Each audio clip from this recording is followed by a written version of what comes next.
heroes land in Tatooine. They go look for a hyperdrive. Our heroes and Jar Jar land in Tatooine.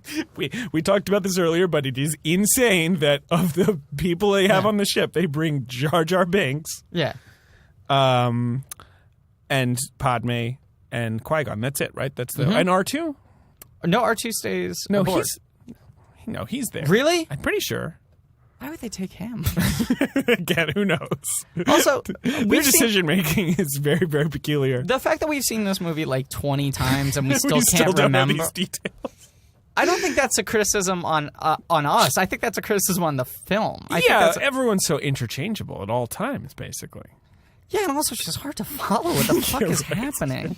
I've seen it so many times and I still am not really sure what's going on. One thing to do, which is get a hyperdrive. Yeah, I know that's that much. One thing they need to do. They go to one store. Yep. It is owned by a flying Jew. A little flying Jewish man named Watto. With a big old belly. He is a toydarian. Means you can't play any mind tricks on him, bro. Which means he's basically like a big fat tummy and little hands and feet. Yep. And little wings that are flapping all the time, and kind of a shriveled skull head with a big floppy skin nose. Right, he's got an uncircumcised nose. Yeah, with this, it's got like wrinkles in it. You know, it's a really like and he's got like 4 teeth, and he has stubble. He has like a beard, stubble. Which is really gross, which he's really rubbing gross. all the time.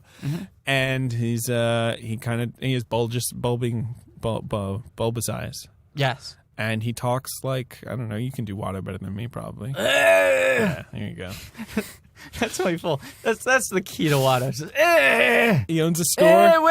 He has 2 slaves, a somewhat petite, sort of quiet, placid woman named Shmi Skywalker, and his and her son, Anakin, who's an 8-year-old slave. I don't know if we've discussed this in the past. Go ahead. I don't know if it's crass. I'm talking out of turn. Do we think Watto's sticking it to Shmi? We have discussed this. We have discussed this? Because you discussed whether... Watto's the father? Whether Anakin has an uncircumcised Watto nose for a penis. Yes. Well, you know, Shmi says that Anakin was amazingly conceived out of nowhere. And Qui-Gon thinks maybe the Force conceived him. Yeah. But the Force in Watto's pants. Watto's the father. So, I mean, she does not seem to have any relationship with anyone else in the movie. And Watto's whole operation, he's kind of like, I mean, I've been watching a lot of Star Trek. He's kind of like a Ferengi in Star Trek. And, well, you know, he's sort of like a wheeler dealer who doesn't mess around and is always looking for the right bargain and the right deal. And he's sort of like... much like that race. It's like this sort of merchant race that you can very quickly follow a quick path down to a very uncomfortable stereotype. Doesn't poor, can't work on the Sabbath. Yeah, he's like a wheeler dealer. It was, as I've said before on this podcast, it was David Schwimmer who alerted me to this. He gave some interview where he said he saw The Phantom Menace, which I love the idea of just thinking about just David Schwimmer one day buying 1 ticket to see The Phantom Menace, sitting down and seeing it, watching it, having a good time, and then Watto shows up and he's like, this is an offensive stereotype of Jews. Until that point, he was agreeing with me that it was the best of the films. Yeah, he was next to you, wasn't he? The best of all the films ever made. Yeah, he was the best one yet. Oh, wait, you thought it was the best one yet? The best film yet? Yeah, very clearly, because what else would I be referring to? There are no other films in this franchise. All I could be referring to is the medium of film. It's the best one of these yet. Yeah, so it beat Blank Check. It like knocked Blank Check down to number 2. Yeah, I mean, talk about films with incredible sci-fi premises.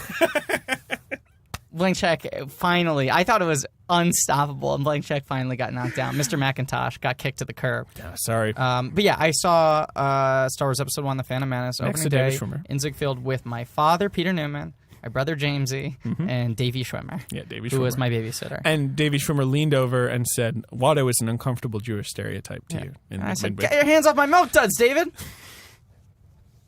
So, Watto, he owns a couple slaves, and Qui-Gon makes this deal with him.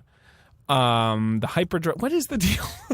It's if Anakin wins the pod race, he gets the hyperdrive and Anakin.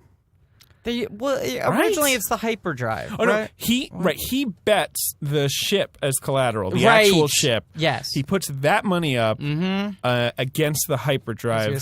He says, hyperdrive's not worth it, you need to throw in a slave. And Watto's like, all right, well, how about the woman slave? And he's like, well, let's leave this to the chance. That gets up later. At first, he's just like, ship for the hyperdrive. Yeah, and then he changes the deal, which, Watto really could be like, hey, man, like, Yeah. Like, what are you doing? Like, welching on me here. But, yeah, you like that word. Yeah. But then Qui-Gon's like, well, we could take it up with the Hutts, and that seems to shut Watto No down. one wants to take it up with these Hutts. They seem pretty innocuous.